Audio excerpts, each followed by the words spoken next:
Welcome, gamers, to another episode of the Lunch Table Podcast. For this episode, we are a little bit late to the party, but we are discussing Summer Game Fest 2023. It's a tradition on our podcast for every game event. So we wanted to give you guys our thoughts on it, what we thought about, what games we think you guys should be looking out for coming this year and next year. So Akram, let's start off with your thoughts. Yeah, so again, this is a little unorthodox how we usually do things in a channel. Sorry about not having B-roll, but this is an in general discussion about what we thought about it. So I thought slightly underwhelming. I feel like they're hiding the heavy hitters for 2024, probably sometime soon in the summer or at least in the beginning of the year. Hopefully, I'm hoping at least, because a lot of releases seem like they're going to come out at the end of this year.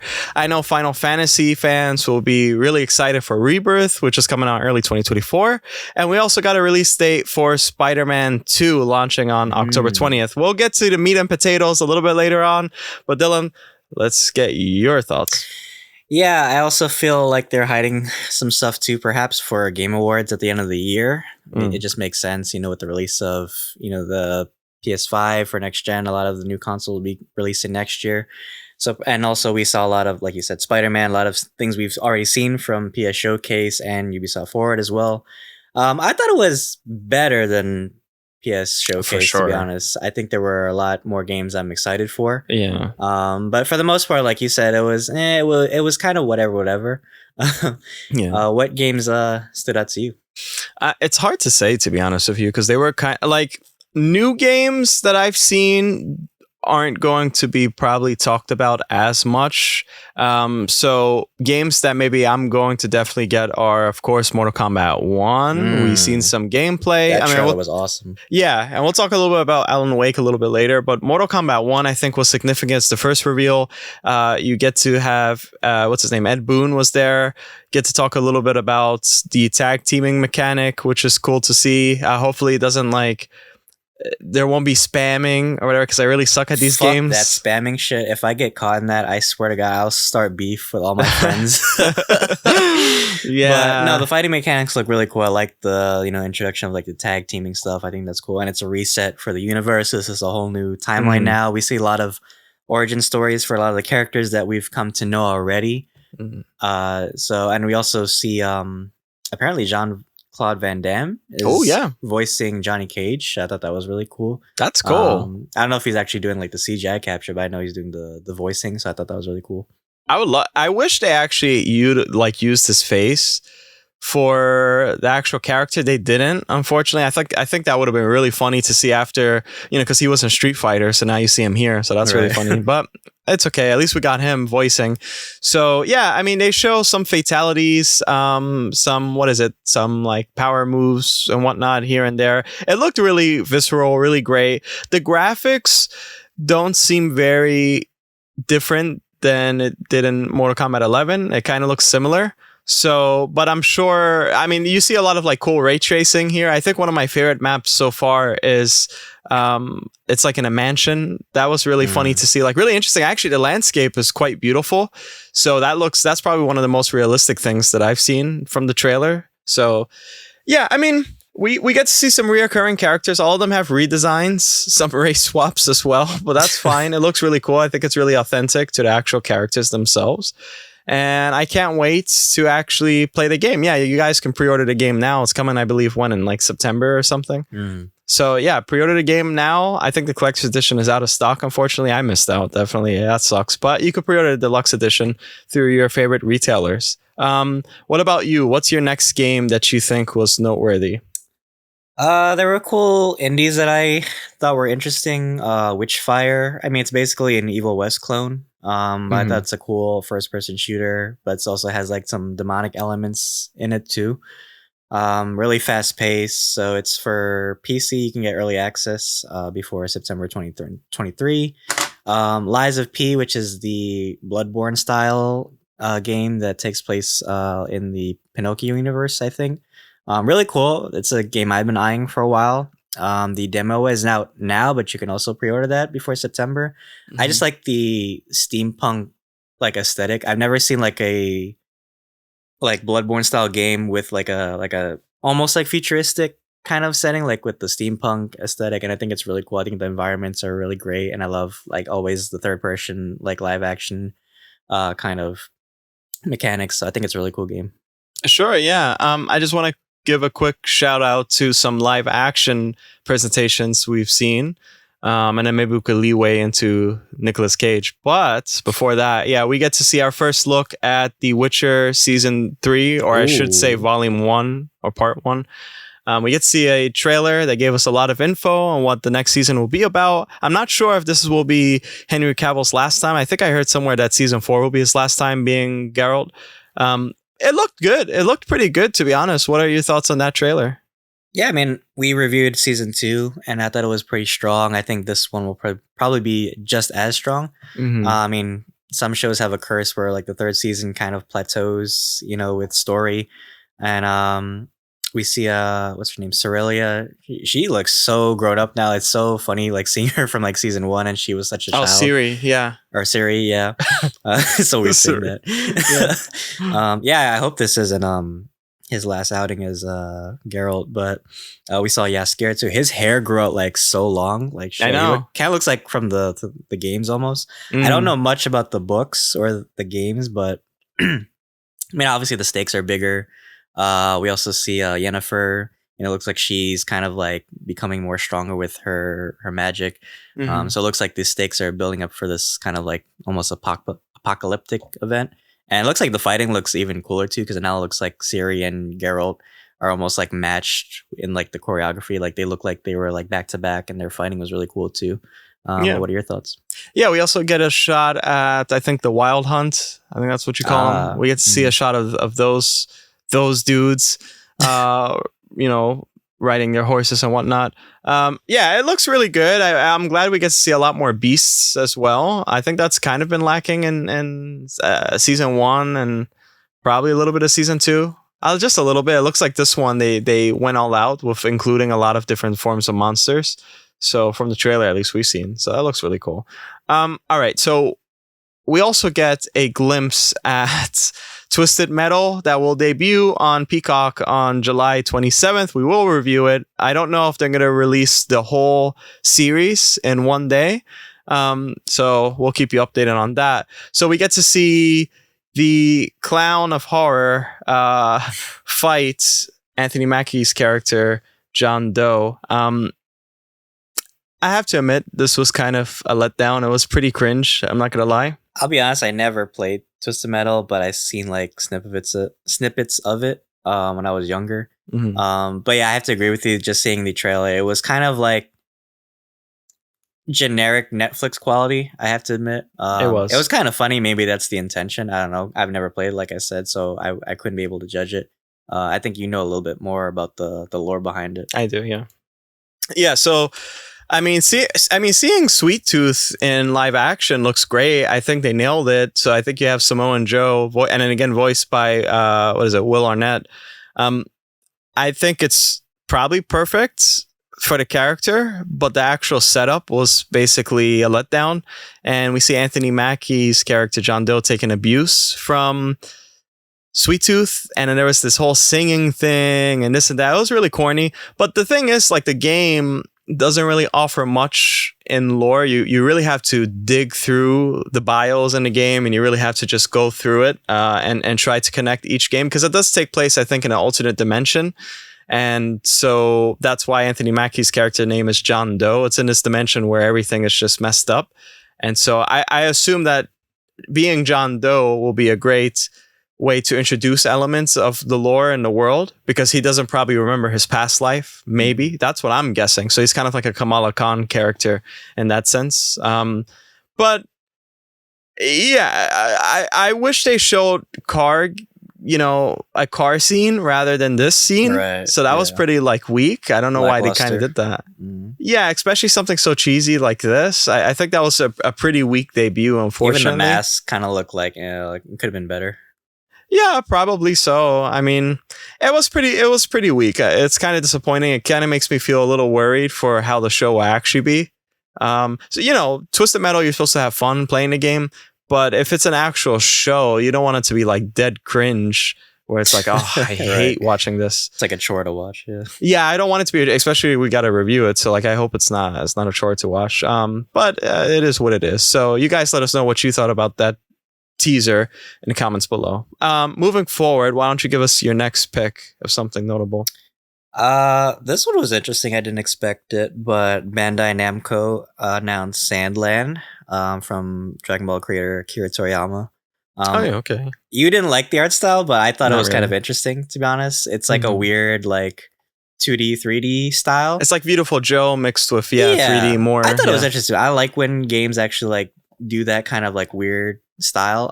So it's a game about like demons and humans like coexisting in this kind of like barren desert world. There's some cool like fighting mechanics, and there's a lot of cool like robots and vehicle traversal too. I think it's really interesting. If you guys are big, fans of Toriyama or just like manga style games, check it out. It'll come out for PS5, Xbox, and PC. I believe 2024. Correct me if I'm wrong. Yeah. So, but that the reason why I had an issue with that was because I felt like if you're doing an open world story, well, first of all, it's in a barren land, so that's pretty bleak, and then second of all, if like the problem, you're not going to be able to show off your technical prowess, and I know it's not all about that, but it's just not something super pretty to look at. I think what's it going to be relying on is the actual design from the creatures, and if there's like certain power effects here and there. I just don't really see like how it differentiates itself from the other type of manga inspired video games. That's why I'm kind of tired of seeing like this samey type of look, although albeit this is like 2D 3D-ish, kind of looks like Borderlands, kind of looks like Beautiful Joe. So I think maybe that little aspect has it going for it, and then plus it's from Toriyama, so I'm pretty sure probably the story will be really good. But yeah, it is coming to next gen and also last gen as well. Let me get your thoughts on that Pokemon game. It looks like Pokemon's Palworld. Let me just get your quick thoughts on that. That was the weird. I thought it was. I thought Nintendo was like announcing some new shit. I was like, oh shit. That is the strangest game I've ever seen, to be honest with you. I don't know if you guys play Palworld, but I've never seen like sheep so happy to fire automatic rifle. It was really, I don't know. I've never played the game, but it looks really fun. Like if I'm just like, I don't know, like in a hotel or on the toilet or whatever, just like I want to fuck around. I don't know. What do you think of the trailer? Well, yeah, it's not my cup of tea personally, but I think it's just hilarious. It might just be fun to shut off your mind. It is a monster collecting, like in that genre. So I'm pretty sure it has replayability for sure. I'm not really sure if it's a live service type-esque game. We didn't get too much information on it yet. So, I mean, a lot of these games, unfortunately, I feel like, I know that people are a fan of these types of games and in a genre. I'm not like saying like don't play them, but I feel like they always just go away after like a year or so, and you don't really hear about it. The only thing you hear about mostly is like the Hoyoverse stuff. Why don't you talk a little bit about that? Well, Honkai Star Rail was announced. I haven't really been playing. I only played Genshin for a while, and then I kind of fell off because I imagine Honkai Star Rail will be the same kind of mechanics as Genshin, where it's like really grindy, and those games kind of turn me off after a while because it gets so exhausting trying to level up your characters and your party after a while. So that's kind of like why I fell off with it. And to be honest with you, looking at it now when I rewatch the trailer, it's basically Genshin Impact. Like they had a few, I mean, it has a different aesthetic. Obviously it's more like outer space and there's some futuristic aesthetics, but for the most part, same, style, same gameplay mechanics. But I don't know if you guys are playing it, let me know how it differentiates. Cause if it, feels like more, I don't know, different, I guess, from Genshin or less grindy, maybe I'll get into it somehow because I always need some games to play while I'm always waiting for the next AAA. But yeah, moving on. This game actually looked interesting to both of us. I want to get your thoughts because it's from John Carpenter, Toxic Commando. Yeah. I love that trailer. It felt so cinematic, and there's a few actors in it too that you recognize. Why don't you tell us about that? Yeah, that was really, really cool. I love the trailer from the get-go. I think it's probably gonna be a competitor for what is it? Left 4 Dead? What's that game called? Back 4 Blood. There you go. Back 4 Blood. Yeah. Yeah. It seems like a competitor for Back 4 Blood. Yeah, we have some notable actors. The name slipped my mind, unfortunately, but there's like that one guy, if you know, Ragnar's like best friend from Vikings. So we see him there, and we also see the actor, Ghost from Power. I'm sure some of you guys are a fan of that show. And we also see him. That actor was in Army of the Dead, one of my favorite zombie movies. So yeah, it pays homage to the 80s. It has a distinct, I'd say, world for the most part. I mean, we see a lot of this steampunky type of apocalyptic setting where everything's cobbled together. So I mean, that's pretty much common in these type of games. But for the most part, I think the zombie aesthetics are really unique, kind of similar to Back 4 Blood, kind of similar, but I think still different enough to tell that this is actually from Toxic Commando.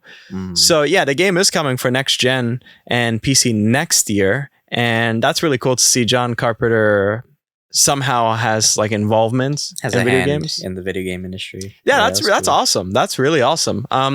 We see some gameplays like first person. I tell you what though, what got me excited was I love zombies and hordes, and there's like so many that you're just gonna mow through. It kind of reminds me of the World War Z game that a lot of people are still playing to this day. That's like live service. So I hope you get through it better than a Callisto Protocol, because I remember your ass was telling me how fucking hard it was. Yeah, that game was so ass, dude. Like I hated the combat. They botched the bag with that. Honestly, I'm sure this will probably be a lot better. You know what though? The combat here looked a little bit sluggish too. I'm not going to lie. I don't know if it's just they're trying to be cinematic with it. It did look a little bit sluggish. For a first person shooter, that's not good. Yeah, it's from Saberswarm Engine, I believe. So I don't know how it compares to Unreal, but I mean, it looked alright for me. Like I do like the Swarm aesthetic, and I don't know how many characters it'll let you play as too. I don't know if there's like a story too. It seems like there was like kind of like a story campaign too, and if this is multiplayer, I'm wondering if you could like play with a buddy too. Oh yeah, hopefully. I think you get to play as 4 characters from probably the 4 characters that we see from that trailer that they're riding a car together. I don't know much more. I mean, this is just like a reveal trailer, so I'm sure we're gonna get more info soon. We forgot to talk about Nicolas Cage's appearance for. Why don't you lead that one? Actually, yeah, that's damn. Like Jeff Keighley, he knows how to like pull like magic cards out of his sleeves. He's like really good with like surprises, and that shook me. Well, first of all, there was another collab with Street Fighter that they had with this game called Exoprimal. I thought that was a cool. Sure. It was a weird. I didn't expect that. That was weird. But then after that, it was Nick Cage is apparently collabing with Dead by Daylight. I dropped off a while ago. Some people are still playing it. I think the community is kind of toxic, to be honest. But kudos to you guys if you're still playing it.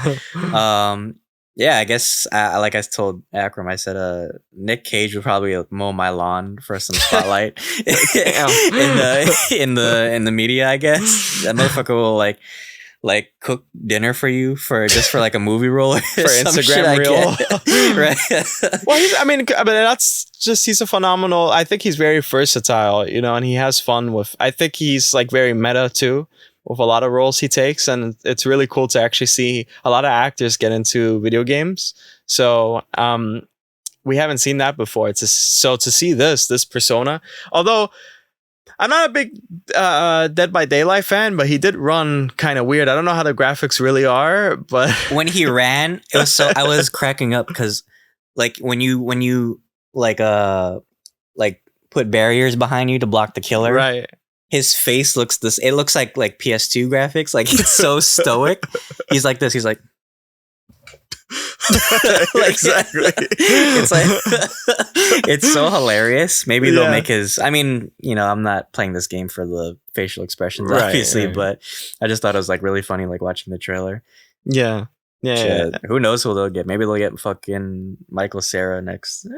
Oh, that's actually really funny. They do that. That's actually hilarious. That they do that. Oh god, that's a good idea. It'll be like Fortnite. They'll just get any motherfucker on that game.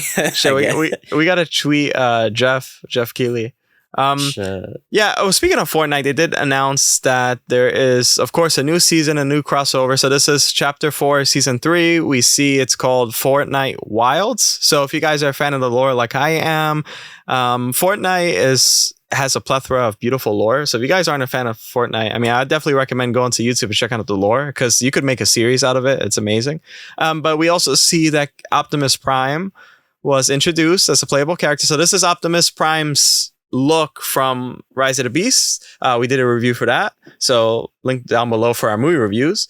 Yeah, that looked pretty cool. I mean, again, all the Fortnite CGI trailers or just, cinematic trailers, they always look really great. Do you have any thoughts on that before we move on? I thought it was hilarious seeing Optimus the size of a human. Yeah, it's weird. It's really weird. It's so like surreal. It's like it's really awkward, but I mean, hey, he looks good in this game. I gotta hand it to them. They do. I'm so glad. I never seen a game like that just having so many crossovers. I think it's really iconic. Yeah, and they must have so many like licensing contracts to have that many characters. Yeah. I know they have like some Spider-Man. I think they have like Dragon Ball Z characters too. Everybody. I never played Fortnite because it's not my cup of tea per se, but I always think it's funny like how many like characters like you could have in like just one like battle royale. It's like really random.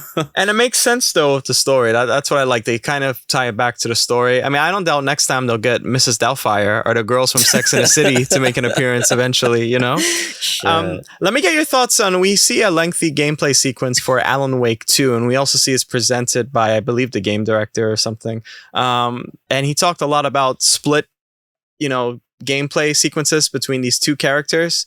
It's 50-50 split, but apparently you can choose to just stick with one character through the whole game, or at least in sequences. So let me get your thoughts on that. Yeah, I was a little confused on that, to be honest with you. I was like, oh, well, whose story are we really following? Unless it's like, Spider-Man 2 where you follow Peter and Miles. Maybe it's like switch between worlds, I guess. I thought the gameplay was really unique. It seems like more horror elements in this game compared to the first game. And you also play detective, I think her name is Saga Anderson. Right. She's a agent, and you follow her story into this investigation. And I'm not gonna lie, those jump scares got me with the deer. I don't know why. It just got me. It's like it feels very immersive. It's like you're actually like, it's almost like Alien Isolation in a way, right? Where you feel like you have to kind of like find these clues, but you have to avoid danger at the same time. But I know you're a big fan of Alan Wake, so let's hear your thoughts on it. Yeah, I think with these types of games, it's important to have great graphics or just an engine, because when you're so like immersed in the experience and you only have your flashlight, and that's actually like a power-up type of weapon itself to protect you, I think you have to have good lighting in the game in general. So it definitely looks high quality. The deer I felt was more scary than the guy who popped out. Shit. They probably put so much fur detail into that one deer for the graphic. That warrants the $60 price tag. Shit, I guess. Yeah, so I don't know where this really will take place in a story. I don't know if it's continuing from Control.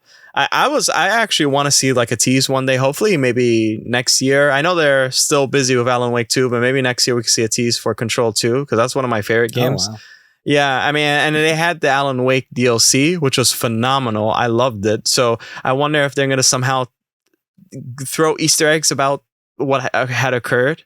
So they're stuck in quite a pickle, Alan Wake and Saga, and this. And yeah, it's a 50-50 split. I hope her character, I don't know much about her character, but I hope her character, we could really like be immersed and really enjoy her character, because we haven't had an Alan Wake game in so long. So to actually be split with this detective, right. I hope it's worth it. It gave me I'm like pretty sure it is.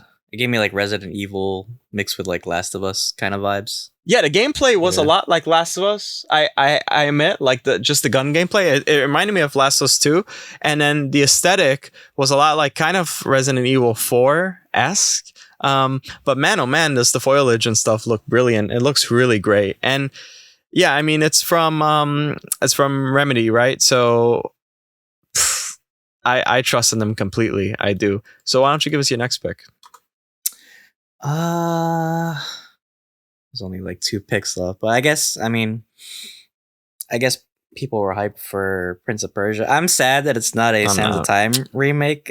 I know, like it's not a Akram's cup of tea, but I don't like the fact that it's a side scroll. Like I feel like nowadays, if you really want to make a compelling game, You should make it, first person or third person, but I mean, it looks interesting if you're into that. There's some new time powers. I mean, the designs look cool, I guess. It's a cool aesthetic. Cool aesthetic, I guess. But that's coming in January of 18th of next year. Check it out if you guys are interested. Feels like everybody's doing like side scrollers now, I guess, or like just Castlevania clones. I don't know. I guess that's the trend. Oh, I'll tell you what though. I was interested to see this game. It was a Tolkien game. It was Return to Moria. I think even you thought it was like a cool trailer. It's like a kind of like Minecraft builder, but it's like a like you play as the dwarves in Lord of the Rings, and you can kind of like make your own like civilization underground. I do like civilization builder games, so I think that's really cool. This game I thought was really interesting. Under the Waves. It's a narrative adventure game from Parallel Studio. So you follow this diver underwater, and there's like a unique story behind it. I love the graphics. I feel like now they really like amped up the graphics in these games, and it looks so beautiful, just like the underwater settings. What do you think of it? Yeah, it's very diverse, the different amounts of gameplay. It's like the submarine is your base, it seems, and then you could scuba dive, and then you could just walk around the submarine, drive the submarine. There's so much stuff you could do, and it's amazing. I'm pretty sure this game surrounds like some sort of mystery. For sure, the trailer was unsettling. I don't know how deep the main character is under the water, but watch this be like tied in with Cthulhu or something, like Cthulhu or something like that. I'd guarantee, or like the Meg or something. Yeah, I mean, yeah, I don't know. It's something about the atmosphere. Seems like this game is going to get somewhat dark. It does kind of remind me of Returnal for some. I don't know why I'm getting like these Returnal vibes, for some reason. But yeah, I think, isn't that coming for next gen, like PS5 and stuff like that? I think it is. I think it is. Yeah. That's great, actually. I definitely don't mind to get this game. I think this game is kind of low key for a lot of people, but I hope more people check it out. I hope we get to see more soon, actually, because this game definitely looks really interesting. It's very isolating. I wanted from PlayStation Showcase. This is what I was talking about. Like, show me what you're actually working on for next gen. Yeah. Sure. Give me my money's worth. And the graphics are quite different. It's not like I'd say one of those games where it's super, super duper polished, kind of like Alan Wake. So it has a different type of art style, but I think it's not just graphics too. It's also how much you can do in the game. So as I just said, there's plenty of diverse gameplay, and I think that's really taxing on the hardware that you're using. For sure. So yeah, I mean, really quick, I want to give a quick shout out to Banisher's Ghost of New Eden. It's like this RPG from the creators of Empire. That looked cool. I don't know much about that. The game is like you're playing as some sort of exorcist guy banishing ghosts, and there's like plenty of choices that you can make between characters that you meet and whatnot. We seen like a lengthy gameplay trailer, and then, my friends, we're now basically going through the stuff that we didn't really enjoy now. They showed Final Fantasy, as I said before. So that was cool for you guys. If you're a big fan of Final Fantasy, they showed Sonic. So that one I might get, actually. I'm not going to lie. I'm not a big fan of these stuff. I might get that because that's I think it's kind of remastering. I think they could up the graphics a little bit. Sure. I mean, I know it's like a side scroller and stuff. Sure. Yeah, it's kind of what you expect. I mean, but I just replay Frontiers. Well, I think it's a good game to like reintroduce, or like at least get new fans into Sonic, because then you have the movie, and it's like if you feel like to play the movie, like if you like the movie, you'll play this game to go back to the roots, you know. Yeah, and then I know some people love Yakuza, so we have Like a Dragon Gaiden. I don't know the man who erased his name. I actually thought that was interesting, to be honest. Is that the one you're talking about? I have no clue. It just says Like a Dragon Gaiden. It's like at first I thought it was a new Yakuza game. It says formerly like Yakuza. Oh wow, but it looks like there's like powers involved too. So I don't know how that works. Yeah, that made me think of like Infamous or Prototype or something. No, that was the powers were in the last one too. I don't know anything about Yakuza. I just wanted to give a quick shout out for you guys if you guys are a fan of it. But yeah, and we got Star Trek Infinite. I think it's like a turn-based thingy majiggy. So of course you guys, you guys can hear it now. It's like it's kind of uninteresting. Okay, so we kind of said our piece about all the quick shout outs. I mean, Modern Warfare had a season 4 trailer for the season pass and whatnot. Levels themed after a castle, soccer stadium, and an abandoned zoo. So have fun with that. Oh, there's also like a boys teaser. You spotted that in the trailer. So the boys, yeah, it showed the graffiti, like the logo. So maybe they'll have some sort of DLC revolving around. I bet with you, when it gets down to it, when the boys is like heavily included in like the trailers and Prime and stuff like that, watch like there'll be like a co-brand deal or something. What if you could have like a Soldier Boy skin? Oh, that'd be so cool. Yeah, that'd be really cool. Or like Homelander. I could probably imagine a lot of people are having fun with the Homelander one with the cape and whatnot. But that motherfucker's gonna be in Mortal Kombat, so I guess he's making an appearance everywhere now. It was leaked, that he might show up. I also enjoyed the Warhammer 40k Space Marine 2, and they showed co-op. That looks cool. That might be my intro to Warhammer, and especially have the Henry Cavill show that they're working at in Prime. So that looks really cool, and that's coming on in next gen. They make those trailers so cinematic. They do, and I think the graphics look really great. There's a lot of hordes. I don't know anything about Warhammer. It's so overwhelming just to get into it, but hopefully this can be a great entryway to the series. So we said our piece about that. Now let's talk about in general Summer Game Fest.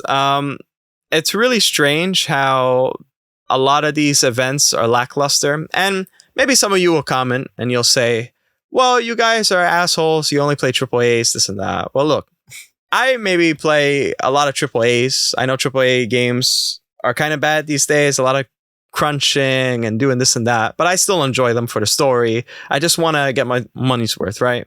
There's a lot of indie games that look great too. But for the most part, if you look at the chat from every one of these events, you go to IGN's live stream, wherever everyone's saying it's ass. So I feel like that's the majority. A lot of people are disappointed. I'm not saying don't show us many indies, but if you're going to show indies, that's for the people who enjoy indies, albeit maybe these indies are actually really good quality. Who knows?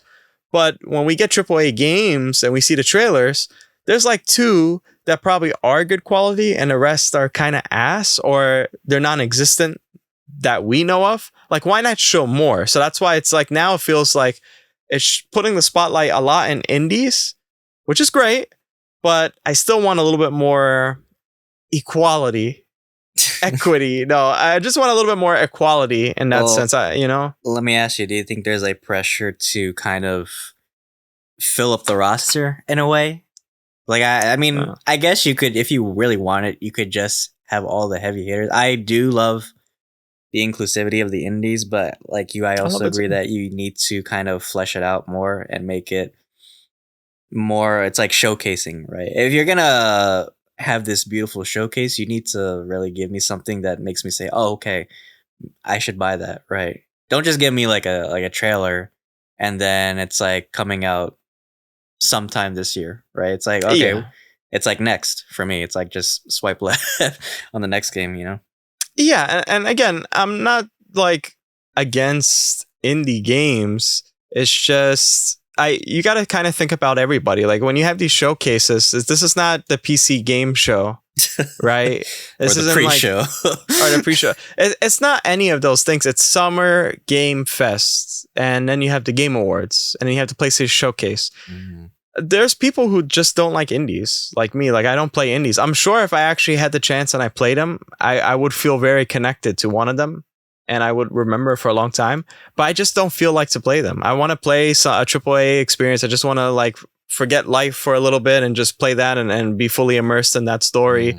Be immersed in like huge IP type of games. That's just my thing. And there's nothing wrong with that either.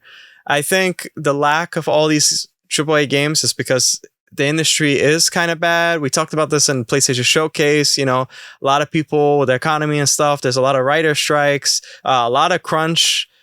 These games cost a huge tons of money. A lot of people are losing their jobs.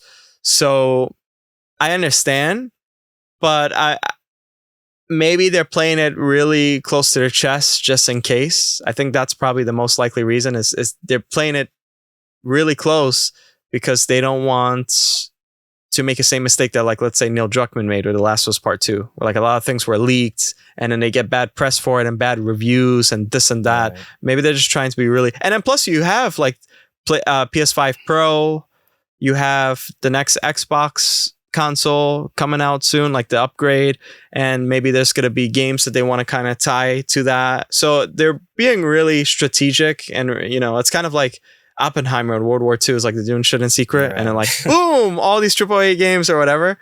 What I mean, it's pressure because now that E3 kind of dissipated, now it's like this is really our only reliance on what's coming out, right? Like now all our attention is on Summer Game Fest and of course Game Awards, but Game Awards is more of like a appreciation more than a showcase. Summer Game Fest is supposed to make me hype for next gen, and I love indies. I play a lot of indies in between, you know, releases for games like big AAA games. But like I said, make me hype for it. Make me hungry, right? I want to see gameplay. I want to see, you know, functionality. I want to see, you know, release dates. You know, don't just give me a trailer and say, well, okay, well, here's this game and it's coming out this year, right? Make it sellable, I guess, if you want to say, or give me a good pitch for it. And I feel like with this showcase, it was, like I said, still better than PS Showcase because I feel like that was really lackluster. But even some of these were just kind of like, it's like I would probably get on Xbox Game Pass if I was like really bored or something. But like I said, a lot of these games actually I'm hyped for. I think a lot of them have promise, and they showed a lot of great, not just cinematics, but gameplay as well. We didn't even talk about Spider-Man because I feel like that was like the top selling point. Yeah, it was fair to kind of talk about everything else before we get to like Spider-Man. Yeah, I mean, that was great too. I mean, they get to show concept art for, they showed the box art, information about when to pre-order, so everybody can pre-order the collector's edition, all the editions, and I believe June 16th, 10 a.m. Eastern Standard Time, so be aware. And yeah, they showed some concept art for Venom. He looks cool. I like what they did with his insignia. It's not Eddie Brock, but that, yeah. Now it has to be Harry then. It's either Harry or Kraven gets the symbiote. I don't think so. I really think it's Harry. They always like to make their stories really dramatic, which is cool. Yeah, and if they do Harry, it's like you feel it more. If it's more just personal. Kraven, yeah, because this is Kraven. It's just this asshole got to upgrade. You know. Well, it could be like maybe Kraven is hunting Harry too, because there was that one comic where Venom joined the Sinister Six and they had like a quick fight with Kraven. So maybe it's like Kraven's last hunt or something. Well, no, because in the trailer for the CGI trailer, he was looking for Spider-Man. So I just remember he was looking at everybody too. Huh? Remember he was looking at everybody too, not just Spider-Man. Yeah, he was looking at everybody. But you telling me Kraven gonna go there for Speedball? That motherfucker going there for Spider-Man, okay? He's not, but there's no Venom yet. Okay? He's going for the pigeons that I could never fucking catch in the game. Don't remind me. Shit. Don't remind me. Watch, I'm gonna bring him back. That's the real mark of a hunter. The pigeon hunter. Yeah, I mean, it looks cool. It looks cool. I expected that we wouldn't see a lot. I actually was surprised that we actually get to see some more on Spider-Man 2. So that was really cool. Significantly, they showed the concept art and a PlayStation blog, some info when it will release. But that's why I feel like the climate of the game releases, for the most part, a lot of these types of games will release at the end of this year, and Game Awards hopefully will provide some juicy details. Rather than it'll delve into things we didn't even expect to be in the making. That's really exciting. And probably they'll show Wolverine. I mean, I'm hoping for Wolverine at this point. Like, come on. You know? It does suck that we always have to like say, well, maybe next time. But I really think it's just a strategic, like tactical thing that these developers are doing. Maybe that's like a reverse psychology thing. I don't know. Maybe I'm just like bullshitting right now, but maybe it's like a thing where like they think it's best to not actually comment on what they're actually working on, like for the pressure, because there's so much pressure. Let's not add more pressure. You know, let's chill out a little. Well, this is breathing room for them until the next God of War comes out. This is like them going, oh. It's like our time to shine now, right? It's like, it's my mom said it's my turn for the Xbox. Sure. Shit. Well, this could also be a problem too for Jeff, though. I'm not gonna lie, because I know for the PlayStation Showcase, I believe how many people were there. I think it was like 700,000 people watching the live stream. And I forgot how much it was for Summer Game Fest. But if everyone's feeling disappointed each time, that could be a problem for business too, for the views. So, you know, one hand washes the other, right? You need marketing. So you need to get people to buy your game. And if less and less people are watching the actual thing, you're in trouble, I feel. So the climate has changed. But again, respect to all these games that were revealed. Maybe we're just assholes that you guys are going to roast in the comments, but I mean, it's not Akram, for us, really. Maybe, because I don't really play indies like that. I mean, if you enjoy them, you enjoy them. And I hope you enjoy these title releases that they showed. Well said, I didn't enjoy it, though. But yeah. So, yeah, why don't you? To each their own, I guess. But we have Xbox Showcase coming up this Sunday, I believe, Akram? Yeah, this Sunday. So, you know, high hopes for that. Also, Ubisoft Forward on Monday, this coming Monday. So that'll be interesting. So we can kind of wrap up our... so this feels like a religion, almost. It feels like every showcase is like a religious holiday or something. Yeah. No, it feels like a family get-together where we're like always like kind of disappointed talking shit, you know? This is the Ramadan of game events. We fast. We're like, no, you know the thing, we're fasting on like not consuming good games sometimes. That's what it is. But guys, thank you so much if you stayed to the end of this video. If you haven't checked out our PS Showcase discussion, that was also really fun to talk about. So check that out as well. And like we said, check out our other showcases coming up. Check out our other playlists. We have so many reviews. We just wrapped up Transformers Rise of the Beast review and Transformers Revisited. We have so much content, guys. Support us any way you can. Like, share, comment. Let us know how we're doing. Let us know what games you guys like from this showcase and what you want to see next year. But yeah, guys, until then, thanks for having lunch with us. See you guys.